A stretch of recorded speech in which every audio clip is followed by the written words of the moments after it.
अस्सलाम वालेकुम स्टूडेंट्स। बेटा आज हम 9th क्लास केमिस्ट्री का एक बड़ा इंपॉर्टेंट टॉपिक स्टार्ट करने जा रहे हैं। टॉपिक है नाम है रिलेटिव एटॉमिक मास। तो सबसे पहले हम इसको इस टर्मिनोलॉजी को तोड़कर ब्रेक करके एक्सप्लेन करेंगे। तो what is atomic mass? So atomic mass is nothing but mass of an atom. किसी भी एटम का जो मास है उसको हम एटॉमिक मास बोलते हैं।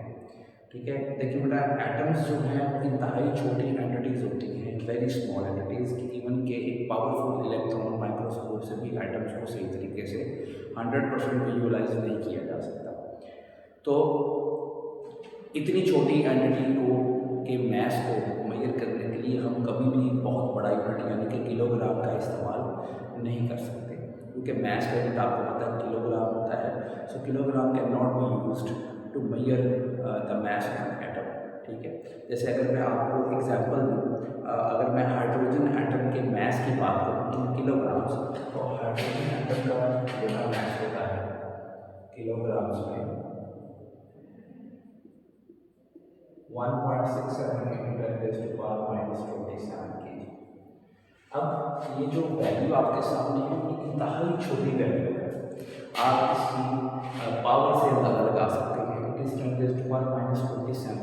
तो इतनी छोटी वैल्यू को हम सही तरीके से समझा भी नहीं सकते, अंडरस्टैंड भी नहीं कर सकते, और इस इतनी छोटी वैल्यू को नॉर्मल जो वेट बैलेंस होता है उसके ज़रिए हम मेजर भी नहीं कर सकते। तो एटम्स के लिए, एटम्स के मास को मेजर करने के लिए हम केजी जो यूनिट है वो इस्तेमाल नहीं कर सकते। तो फिर सवाल ये पैदा होता है कि इसका सोल्यूशन क्या होगा। तो इसका सोल्यूशन साइंटिस्ट ने निकाला। साइंटिस्ट ने बनाया रिलेटिव मास। रिलेटिव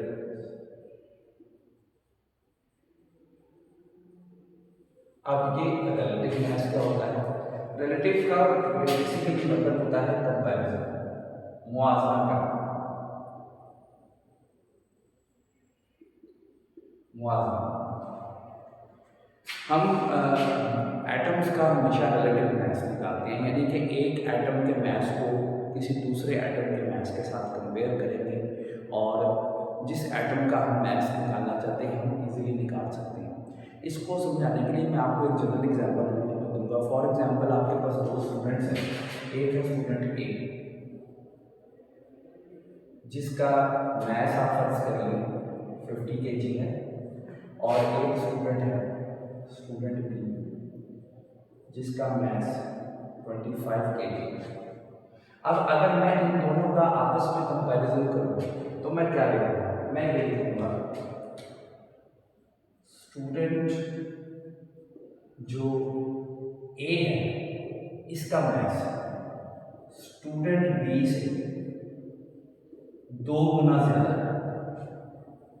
मैं कैसे कंपैरिजन ड्रॉ करूंगा? कंपैरिजन मैं ऐसे ड्रॉ करूंगा कि स्टूडेंट ए का मास स्टूडेंट बी से 2 गुना ज्यादा है। अब यहाँ पर ये जो मैंने कंपैरिजन करके स्टूडेंट ए का मास निकाला है, इस मास को बेटा बोला जाएगा रिलेटिव मास। इसी तरीके से जब हम एटम्स का रिलेटिव मास निकालेंगे तो हम एक एटम के मास को दूसरे एटम के मास के साथ कंपेयर करेंगे कि एक एटम दूसरे एटम से कितना हैवी है और एक एटम दूसरे एटम से कितना लाइट है, कितना हल्का है।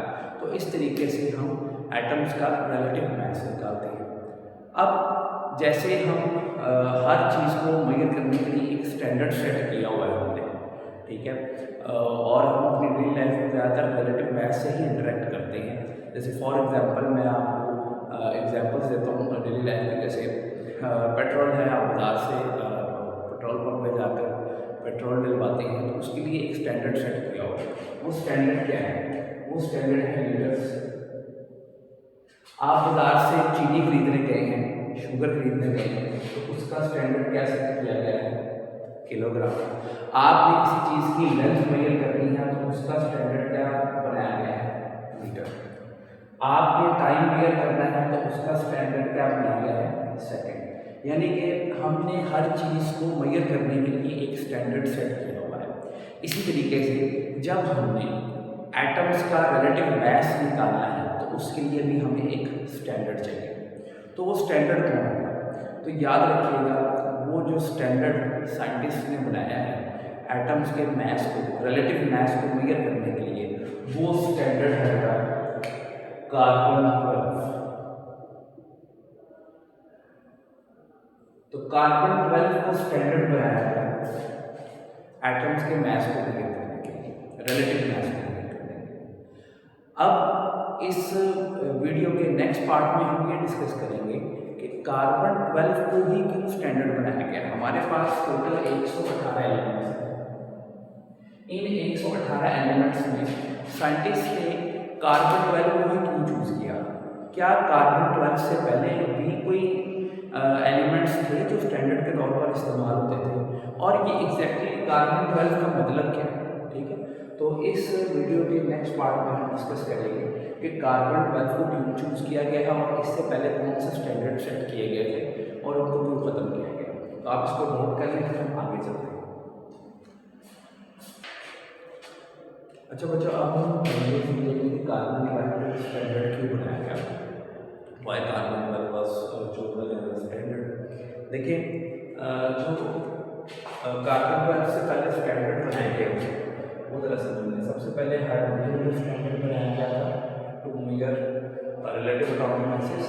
हाइड्रोजन को स्टैंडर्ड बनाया गया था। हाइड्रोजन का मास होता है 1, ठीक है, और एटॉमिक मास का यूनिट जो साइंटिस्ट ने डिवाइस किया था that was AMU। What is AMU? AMU का फुल फॉर्म होता है एटॉमिक मास यूनिट। तो सबसे पहले हाइड्रोजन को स्टैंडर्ड बनाया गया। कुछ साइंटिस्ट ऑक्सीजन को भी स्टैंडर्ड मानते थे। ऑक्सीजन का जो मास था वो था 16 AMU, ठीक है, और फिर फाइनली 1961 में सब साइंटिस्ट एक ही स्टैंडर्ड पर मुत्तफिक हुए और वो स्टैंडर्ड कौन सा था? वो स्टैंडर्ड था कार्बन 12। कार्बन का जो मास है कितना है? कार्बन का मास है 12 AMU। तो हाइड्रोजन और ऑक्सीजन को क्यों फारग कर दिया गया स्टैंडर्ड की हैसियत से? उसकी वजह ये थी कि हाइड्रोजन एक तो बहुत लाइट वेट था और गैस की फॉर्म में होता है, तो इसको हैंडल करना थोड़ा सा डिफिकल्ट होता है। ऑक्सीजन का भी यही केस था। ऑक्सीजन जो है एक तो बहुत हैवी होता है और ऑक्सीजन को यूज़ करके ये भी गैस फॉर्म होता है, तो it was not easy to handle oxygen as well. तो कार्बन को क्यों स्टैंडर्ड माना गया? एक तो कार्बन बहुत ज़्यादा स्टेबल होता है, it is a stable element, और स्टेबल एलिमेंट होने के साथ साथ it is present in solid form, easy to handle, आसानी से आप सॉलिड चीज़ को हैंडल कर सकते हैं, और ये नेचुरली बहुत ज़्यादा पाया जाता है, naturally exist in high percentage, बहुत ज़्यादा ये नेचुरली एग्जिस्ट करता है, बहुत ज़्यादा कुदरती तौर पर ये पाया जाता है। तो इन 3 वजूहात की बना पर कार्बन को 1961 में सारे साइंटिस्ट ने मुतफिका तौर पर स्टैंडर्ड चूज कर लिया। अब इसी स्टैंडर्ड से एक सब स्टैंडर्ड निकाला गया, वो क्या था कि आपको भी बताया है कार्बन का जो एटॉमिक मास है वो 12 AMU। इस 12 AMU का 1/12 पार्ट अगर हम करें, यानी कि आपके पास कार्बन का मास है 12 AMU, अगर इस 12 AMU के 12 पार्ट्स कर दिए थे, 12 हिस्से कर दिए थे, तो जो 1/12 पार्ट होगा ऑफ कार्बन 12 ये किसके बराबर होगा? I think so it will be equal to 1 AMU। किसके बराबर होगा? 1 AMU। और AMU को मतलब बताता हूँ आपको, वो क्या होता है? एटॉमिक मास यूनिट होता है। तो कैसे स्टैंडर्ड बनाया गया आपको एक्सप्लेन कर दिया है कि कार्बन को क्यों चूज किया गया। कार्बन से पहले हाइड्रोजन को चूज किया गया। कुछ साइंटिस्ट ऑक्सीजन को स्टैंडर्ड मानते थे, लेकिन फाइनली 1961 में कार्बन 12 को स्टैंडर्ड माना गया। कार्बन का मास था 12 AMU, और इसी 12 AMU से फिर साइंटिस्ट ने अपना एक स्टैंडर्ड डेवलप किया। और स्टैंडर्ड कैसे डेवलप किया? इसी कार्बन 12 AMU का 1/12 पार्ट, 1/12 पार्ट से हमारा क्या है, यानी कि 1 AMU को स्टैंडर्ड बनाकर बाकी एलिमेंट्स के रिलेटिव मैसेज से निकाले गए। ठीक है, अब यहाँ पर एक सवाल मज़ीद आपके दिन में आ जाता है, जो हमने लेक्चर के शुरू में भी बात की थी कि देखिए एटम्स इतने छोटे होते हैं, बहुत छोटी एंटिटीज होती है, हमारे पास कोई ऐसा मैस बैलेंस नहीं है जिस पर हम एटम्स का मैस मेजर कर सकें। तो हम ये सारा काम करेंगे कैसे? हम कैसे कार्बन का 12 AMU लेकर उससे 1 AMU निकालेंगे और इस 1 AMU को एक साइड पर रख के दूसरे एलिमेंट के साथ कंपेयर करके हम रिलेटिव मैस निकालेंगे। It is not possible in the natural world कि हम 1 AMU लेकर आए और उस 1 AMU को स्टैंडर्ड बनाकर हम क्या करें, दूसरे एलिमेंट का मैस निकालें। तो ये पॉसिबल नहीं है। तो ये सारा काम कहाँ होता है? तो बेटा ये सारा काम करने के लिए, यानी कि रिलेटिव एटॉमिक मैस निकालने के लिए हम एक इंस्ट्रूमेंट का इस्तेमाल करते हैं, एंड दैट इंस्ट्रूमेंट इज, याद रखिएगा, मैस स्पेक्ट्रोमीटर। मैस स्पेक्ट्रोमीटर एक ऐसा इंस्ट्रूमेंट है जिससे हम रिलेटिव एटॉमिक मैसेज कैलकुलेट करते हैं। उसमें हम कार्बन 12 को भी रखते हैं और उस एलिमेंट को भी रखते हैं जिसको हमने कंपेयर करना है इसके साथ, 1 AMU के साथ, यानी कि कार्बन 12 के 1/10 पार्ट के साथ जिसको हमने कंपेयर करना है। सो दोनों एलिमेंट्स को मैस स्पेक्ट्रोमीटर में रखा जाएगा और वो मशीन खुद ब खुद काम करेगी और वो आपको रिलेटिव एटॉमिक मैस कैलकुलेट करके देगी। तो ये सारा था रिलेटिव एटॉमिक मैस। इसका कुछ एग्जांपल्स मैं अभी आपको मज़ीद करवाता हूँ। तो इस 1 AMU से कंपैरिजन कैसे होगा, और हम थर्ड पार्ट की तरफ चलेंगे जिसमें हम ये देखेंगे कि जो रिलेटिव एटॉमिक मैस है वो हमेशा आपको डेसिमल में मिलेगा, कभी भी होल नंबर नहीं मिलेगा। रिलेटिव एटॉमिक ये डेसिमल में मिलेगा आपको। इसकी क्या वजह है ये भी हम डिस्कस करते हैं। तो आप इसको नोट कर लें, फिर हम आगे की तरफ चलते हैं। बेटा अब हम लास्ट पार्ट की तरफ जा रहे हैं रिलेटिव एटॉमिक मैस के।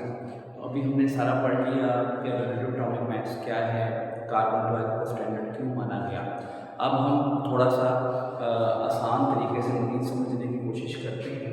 तो ये हमारे पास एक फर्जी मैंने मैस बैलेंस आपके सामने पेश किया है,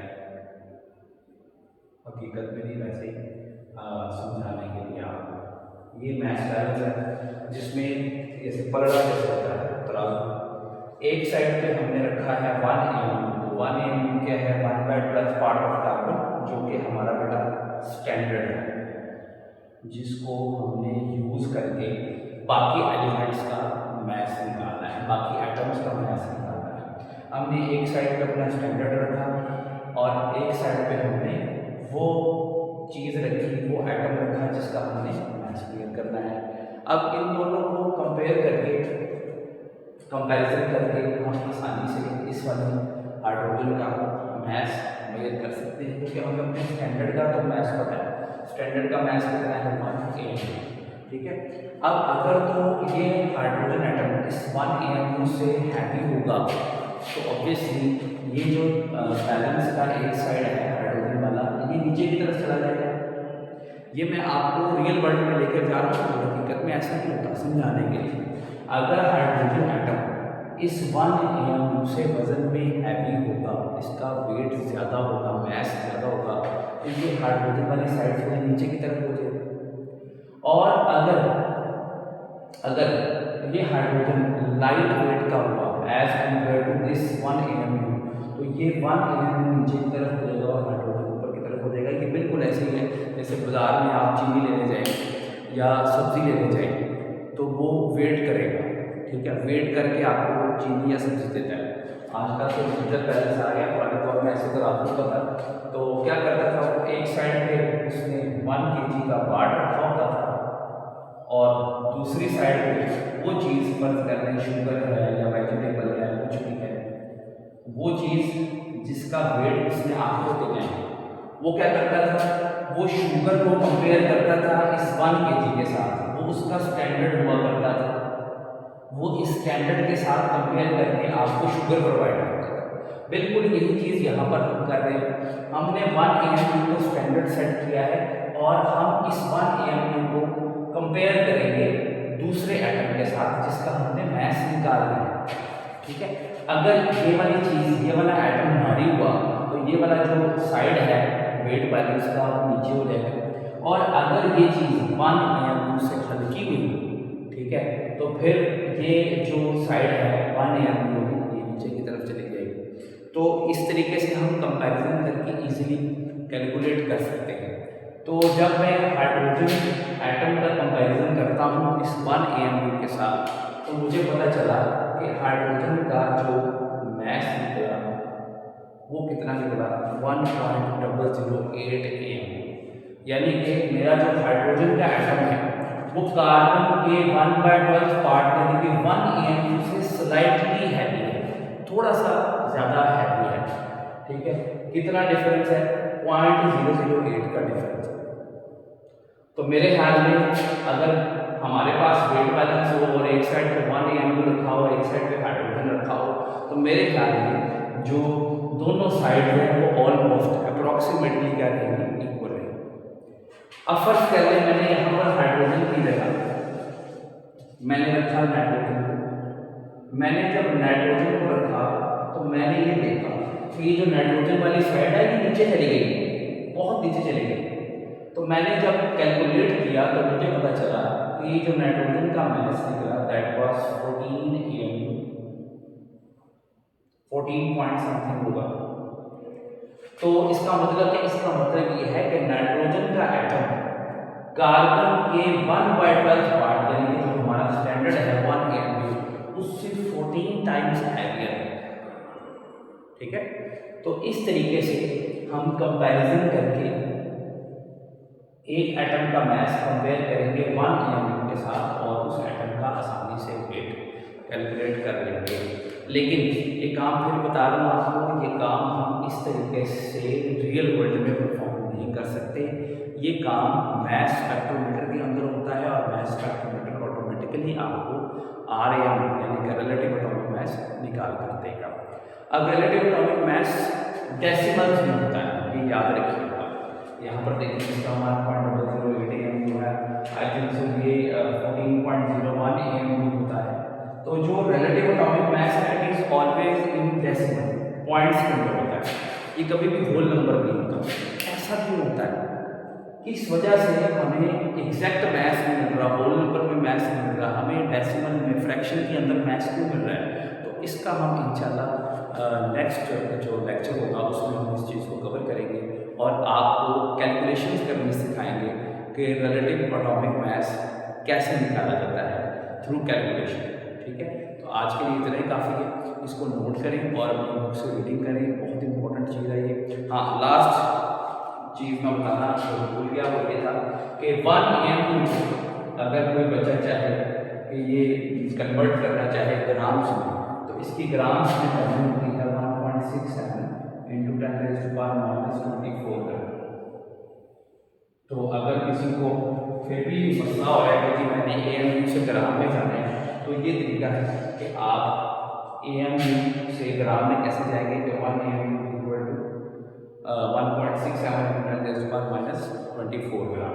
तो अगर आप 14 AMU को ग्राम में कन्वर्ट करना है तो 14 को आप मल्टीप्लाई करेंगे इसके साथ 1.67 × 10⁻24 के साथ, तो ये AMU ऑटोमेटिकली किस में चेंज हो जाएगा, ग्राम में चेंज हो जाएगा। नोट कर लीजिए, इंशाल्लाह नेक्स्ट लेक्चर में मुलाकात होगी।